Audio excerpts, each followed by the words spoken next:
I'm Lawrie. I'm a compulsive overeater. Just to start over again. I can't thank you enough, especially the organizers of this, for opening their hearts and letting me come here.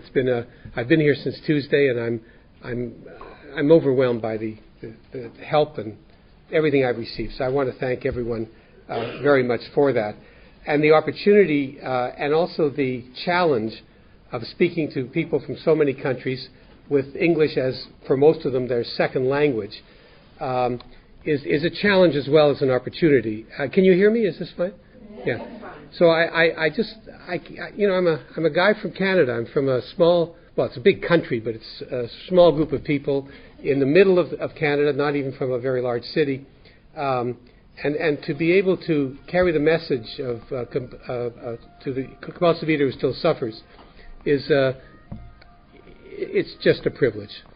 I've been asked to speak for it'll be about half an hour to tell my story, and then there'll be some questions, if there are any questions, and then I'm going to start the big book study after that. I do want to show my pictures, before and after pictures. There is one picture which my wife has made me promise to tell you that she never wore that dress again. Suzanne, could you? There are a few other pictures there. There's a picture of me sitting at a table. That table is, for those of you who know the big book, that table is the kitchen table at which the message was first brought to Bill Wilson, who wrote the book Alcoholics Anonymous. And it's in a small town in New York called Bedford Hills, and it's a museum now, and it's a wonderful place. So there's a picture of me there, and there's a picture of Bill. There's a few other pictures there. There's Bill Wilson's desk where he wrote most of the great AA works, and there is Lois Wilson's desk. If any of you know Al-Anon, she was the co-founder of Al-Anon, and her desk is there. She has 3 drawers of files. Normally you have the to-do files, in and out files. Well, she has 3 of them. First things first, easy does it, live and let live. Which, obviously I'm going to get to this one right away. This one I'll get to sometime, and this one I'm not even going to answer. And you'll see that. It's been a wonderful life that I've had in Overeaters Anonymous, and I want to share some of my story with you. When I start talking about the big book, I'm going to start talking in a more, well, not formal sense, but I'm going to be using the words of the big book, and I want to be sure that people understand me. I have a tendency to speak quickly. Please, give me a sign if I'm speaking too quickly for you. If you don't know what a word means, look puzzled, and then I will explain it, because I'm dealing with. I know what it's like to have a second language, and I'm not anywhere near as good in my second or my third language as anyone here is in English. I know that, but I really want to make myself clear. My story is this. I grew up in a family where food was love. I know that for most people, except the British, that's true. We all know why. But most of the cultures, regardless of what happens in our own families, the cultures, most of us who grew up in a European culture, understand that food is love, that to eat is to show your love, to create food is to show your love. I grew up in a very loving family. Unlike many people I have met in OA, I have no excuses for why I ate. A lot of people I know in OA have very good excuses for why they ate, the tragedies that have happened to them. But I have none, other than food was a problem for me, and I'll talk about that. I grew up in a family. We lived with my father's parents, my grandparents, and my parents. My grandmother, my mother, and my father, and my grandfather worked together, so my grandmother was the one who did the cooking for the evening meal. My mother, however, knew that to create food is to show love, so she would always feed us a fourth meal at about 9 o'clock at night, or 2100. And it was a meal. It wasn't just a snack. It was a meal. I grew up fat. I've been fat all my life. I suffered all the indignities, all the problems that fat people normally suffer, the jokes and the people trying to get them to lose weight, the diets. I've been a member of at least one major weight loss group. Every time I tried a diet, I lost the weight. Well, sometimes I lost the weight, and I always gained it back, and more, always. And I didn't know why. I thought that at a certain point, I got married. I don't know, to this day, I don't know what my wife saw in me. And I mean that. I was not a particularly nice person, but she must have seen some potential, I guess. And I am a lawyer, for which I do apologize. And I started off does the term workaholic mean something to you? It's a law firm where we just worked and worked. And we worked many, many hours and on weekends as well. And it was very exciting. I was gaining weight all through this time. I'd been a member, I'm a 3-time lifetime member of this weight loss group, and every time lost the weight, then gained it back. And I was starting to be angry at my little children because they were taking me away from my work. And I knew that was sick. I knew that. At least I was sane enough to know that. And I went to some counselor, a counselor, and I became very clear in my mind that I had to leave the law firm I was at, and because that was the pressure. That was the real problem I was having. I was working too hard, and there was a conflict between my love for my children and for my wife and the enjoyment I was having at work. So I left that law firm, and I created a very small office about 2 kilometers away. I'm trying to translate because I would say miles, but 2 kilometers away from my home. It had a shower there and a sauna. And my plan was I would run to work every day. I would shower. I would work reasonable hours. I'd run home, and I would be able to lose weight and eat. And in fact, I began to gain more weight until I was splitting my pants. I was bigger and bigger and bigger. The pictures that you see do not show me at my worst. I stopped having pictures taken of me, as many of you will understand. And I don't know how much I weighed. To this day, I don't know how much I weighed when I joined OA. At any rate, my wife said to me, and my wife is a wonderful person. She does not, this is being recorded, so she's really a wonderful person. She's a saint. But she is a person who does not, does the term enable me? She doesn't help me. She'd never helped me along in my sickness. And she said to me that I had to lose weight. I had to do something. So I thought I might go back and join that weight loss program again, even though I felt it was useless, but I had to do something. Because clearly it wasn't the work that was doing it to me. Something else was doing it to me. Well, into my life at that moment came a man I had known for many, many years, but who had left my hometown and gone away. He came back. He had been a member of Alcoholics Anonymous for many, many, many years.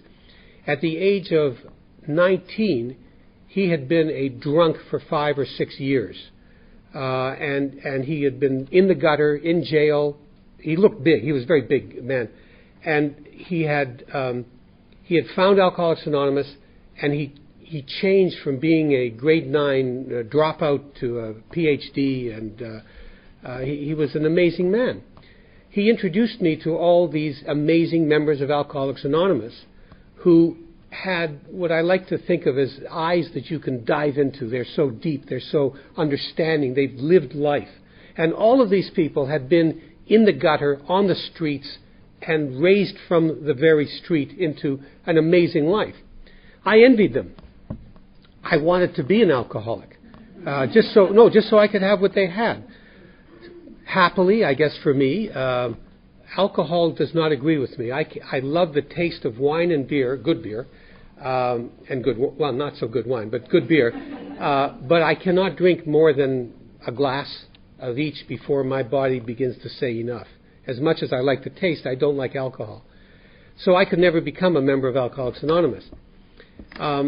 Anyway, he came into my life at the time that I was deciding what I was going to do about my weight. I was in my office, this new office. There was no pressure on me. I was home at a good time. I was with my children. Everything was wonderful, and yet I kept on eating, and I couldn't stop. So he visited me in my office, and he said, and I said, "Oh, Wally, I'm going to have to go back to," and I named this weight loss program. And he said, "Why don't you try OA?" I said, "What's that?" And the tragic thing is that would still happen today. We don't know anything about OA anywhere. But I'll talk about that when I get more provocative and when I start talking about the big book. But at any rate, I said, "What's that?" He said, "It's Overeaters Anonymous. It's like Alcoholics Anonymous except for overeaters." And I drew on my memory and my understanding of all the people he had introduced me to. I said, "Wally, never in my life have I ever had an appointment on Thursday, eaten a donut on a Wednesday, and woke up in a hotel room on Friday not knowing where I'd been." I thought it was funny too. He did not laugh. And he said something that changed my life. He said, "If you don't start taking your food as seriously as I take my alcohol, you're going to die." And, two things about that statement. One is, it is true. In my family are diabetes, heart disease, and high blood pressure. So those are recipes for death. But not the kind of death that alcoholics will often die, the quick death. I mean, not all alcoholics die a quick death. They die some pretty horrible deaths too. But many people who take drugs or alcoholics can look forward, in a sense, to a quick suicide. Whereas most of us, and certainly I would have looked forward to gradual deterioration, gradual lessening of my abilities to walk, to talk. I would have suffered strokes. I would have had diabetes, which would have created strokes and gangrene and blindness and things of that sort. And my death would have been a slow, painful death where I was dependent upon other people. I knew that. I had that in my family at the time. So that was one thing he pointed out to me, was that I should start taking it seriously. And the other was he gave me the right to take myself seriously. He, a man who had been on the streets, had a mother who he had I would say a hate relationship with his mother. It was a very difficult relationship. I knew her, and they never got along. He had been beaten as a child by his father. He had had a horrible childhood, and had been a drunk so bad that he was lying in the gutter. He said to me that with my privileged life, I had the right to take myself as seriously as he did. That was a tremendous gift, and it's one that not everyone in Overeaters Anonymous gets. We are laughed at often. I don't know what television is like in Europe, but in the United States and Canada, fat people are often the butt of the jokes on the comedies on television. Fat people make jokes about themselves. Of course, I always did. I was the joker at school.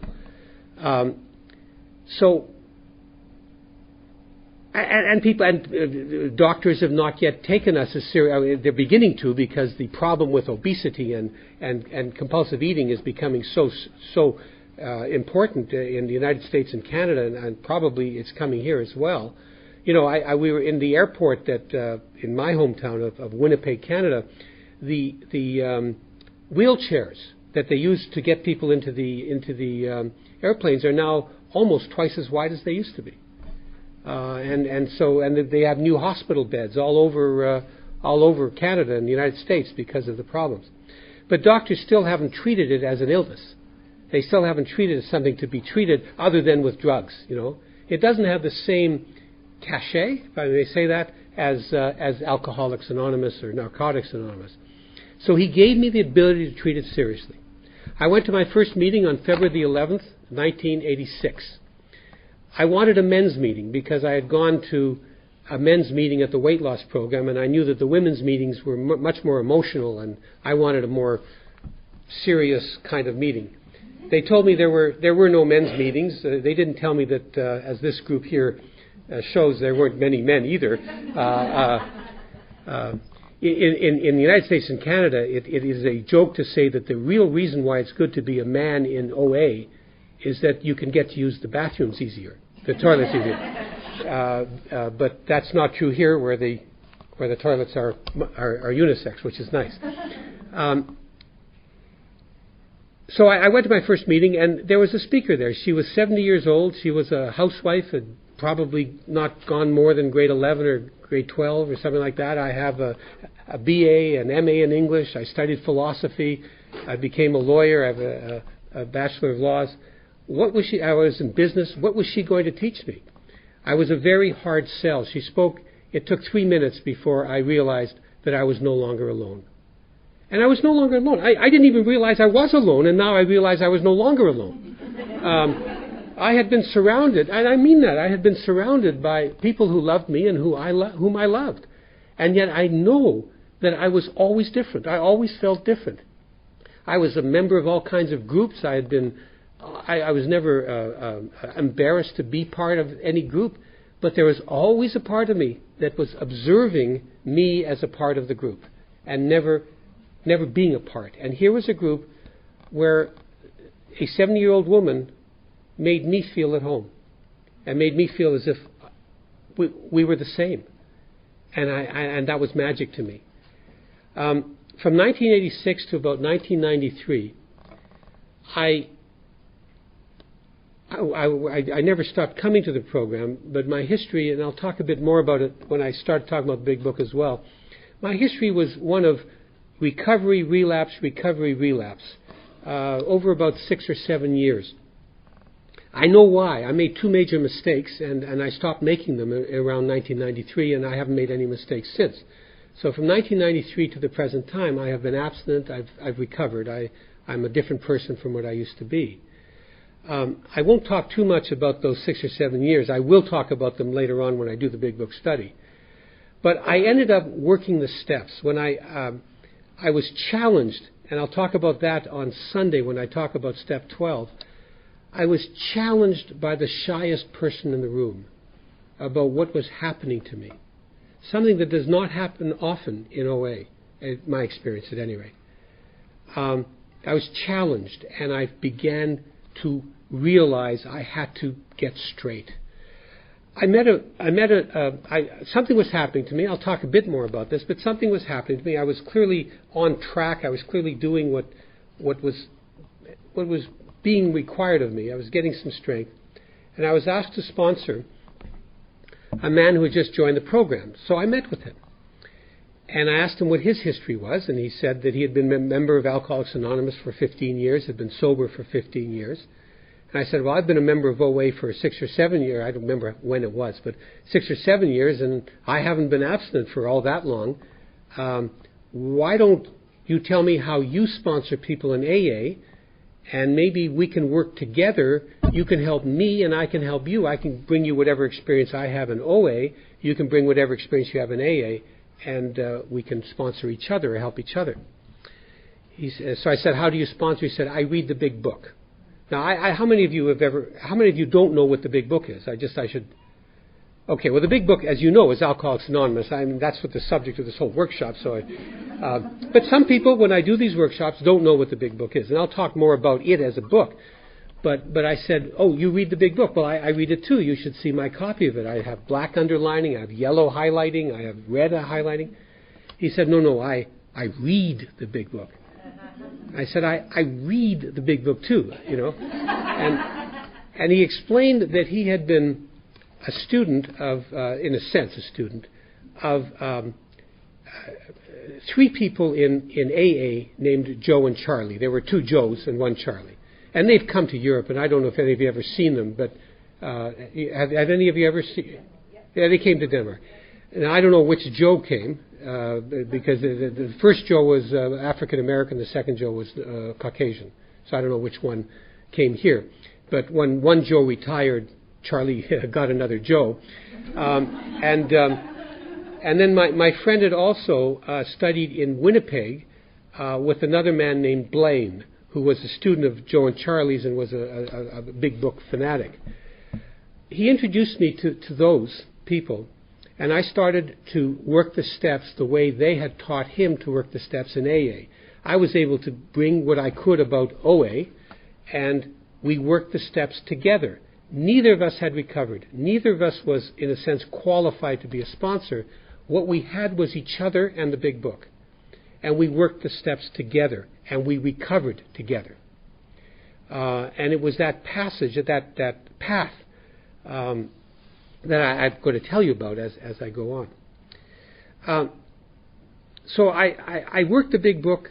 I learned about the big book, and from that time on, I have just been so happy to give away what I've been taught. I should talk a bit, though, about what life was like before OA. And I'm going to tell you some stories about my eating. And that will be a good introduction. And then, because my eating has two different parts to it. And these parts are as found in the big book. And I'll tell my eating stories, and then I'll open up to questions and answers, and then we'll start the big book study, and I'll show you where it comes from in the big book. Generally speaking, my eating has taken, before OA, has taken, I'll describe it, but I'll do it. It's my hand going to the food, usually, well, it could be with a fork, it could be with a spoon, or it could be just with my hand. Often it's with my hand when it should be with a fork or a spoon, just scooping it out. And the hand goes to the mouth, and it just keeps picking up the food and taking it to the mouth, and the mouth is chewing it, and my mind is saying, I must stop. It'll be the next bite, I'll stop, and I never stop. It just keeps coming. In that mode, I have eaten entire buckets of ice cream. I've eaten more popcorn at one sitting than any person should ever think that he or she should be able to eat. I've eaten entire cakes. I've eaten all the donuts. I don't know what donuts are. Do you have donuts here?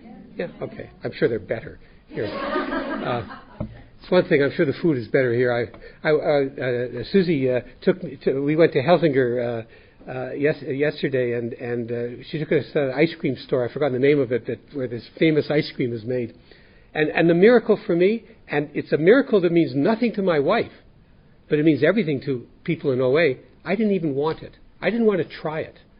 And that's a miracle. And I've been like that for over 20 years, not wanting to eat something where I've been told it's the best in the world. It's a miracle. So anyway, I've eaten all that. I have two other stories. Some of you have heard these, I know.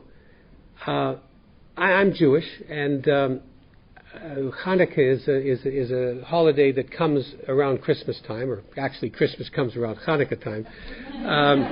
It does. It's the breaking of it's a winter solstice holiday. It exists in every culture, I think.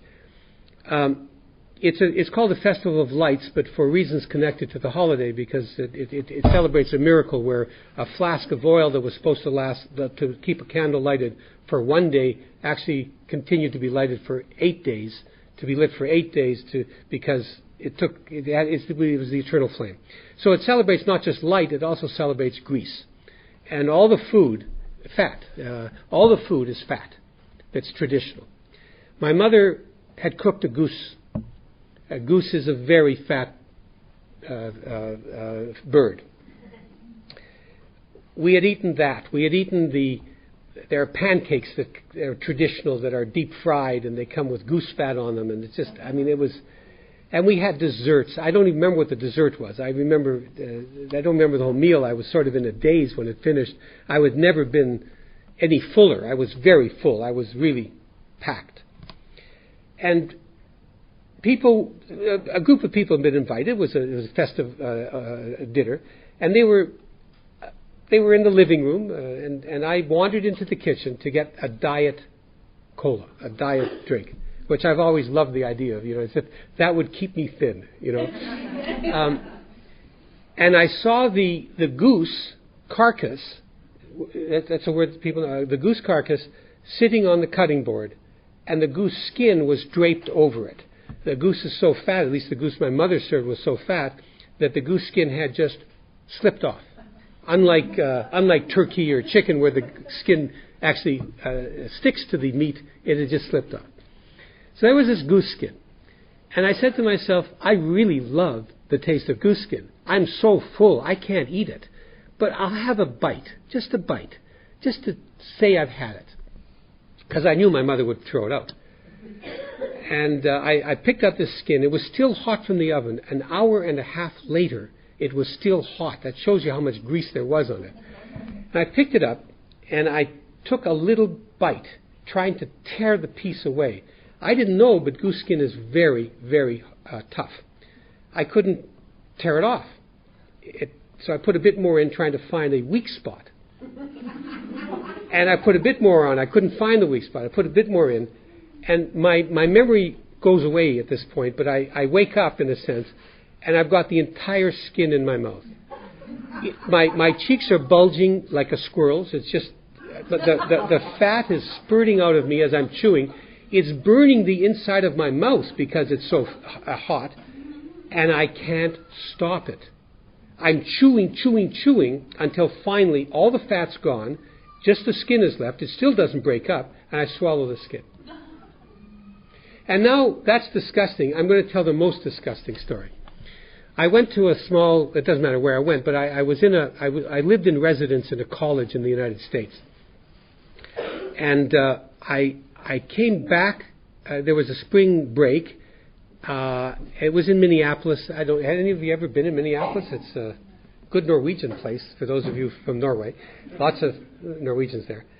But I arrived there on a Sunday morning, and the bus to where I was going to go, where my college was, didn't leave for 2 hours.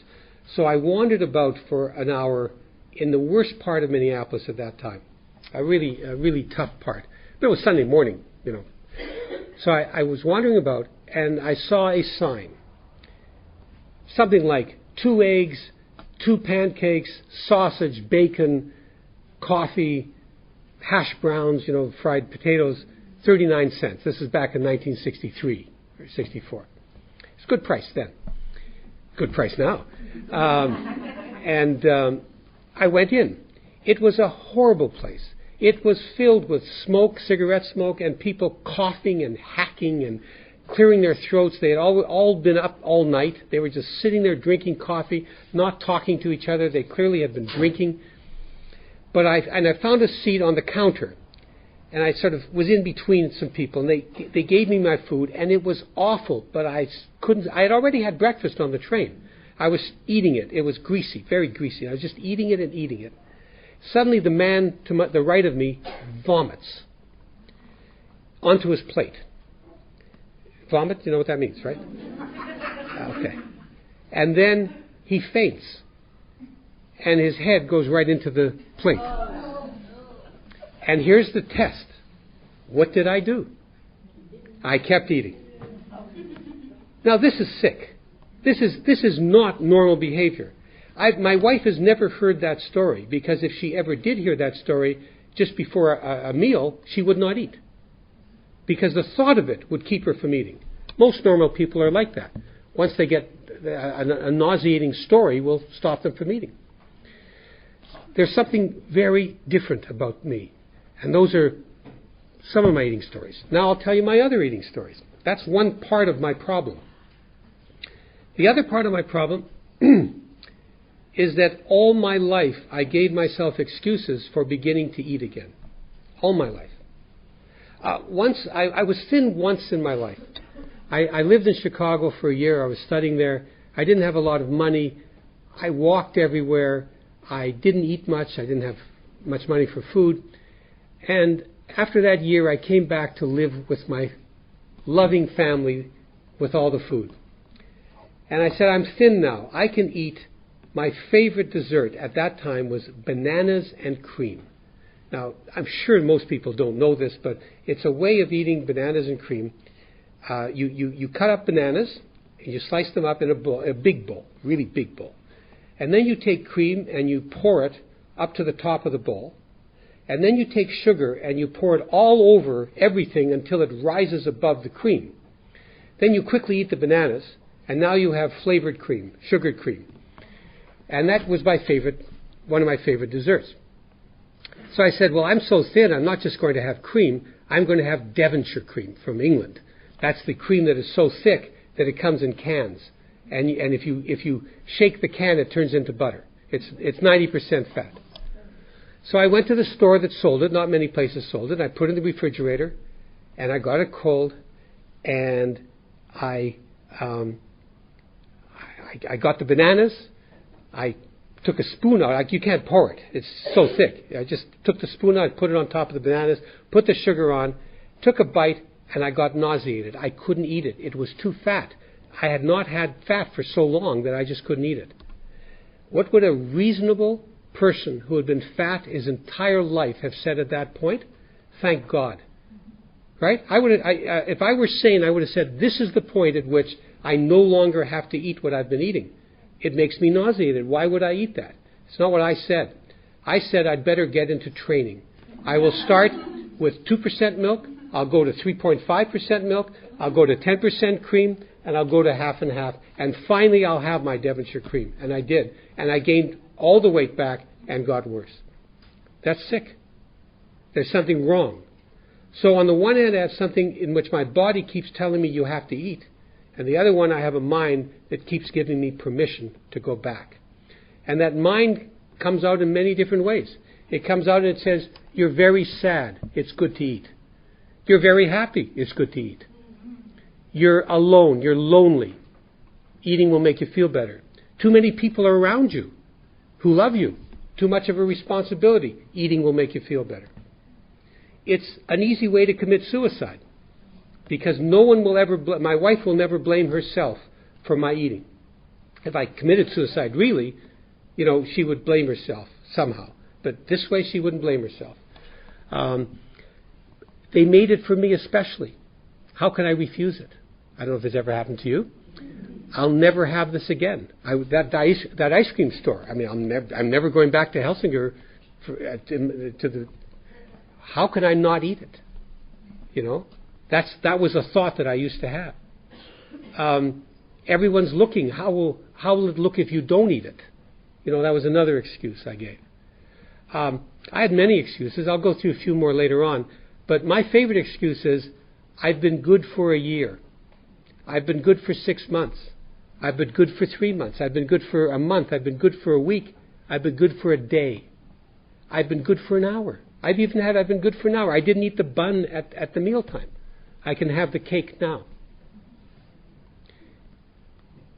Those are all the excuses. And as we go on and study the big book, we'll find out that all of these excuses come down to one simple problem. Anyway, I've talked long enough, longer than I was supposed to. I will just say that the best is yet to come. Listening to my story is nothing. Listening to the big book is much more important. Are there any questions or anything of that sort? And then we'll take a break after any questions, and then I'll start around 8 o'clock. Or 18 hours? No, 20 hours. 20 hours. Any questions? Okay. None? All right. Well, shall we take a break and then I'll just begin the big book study? Okay, thank you. Oh.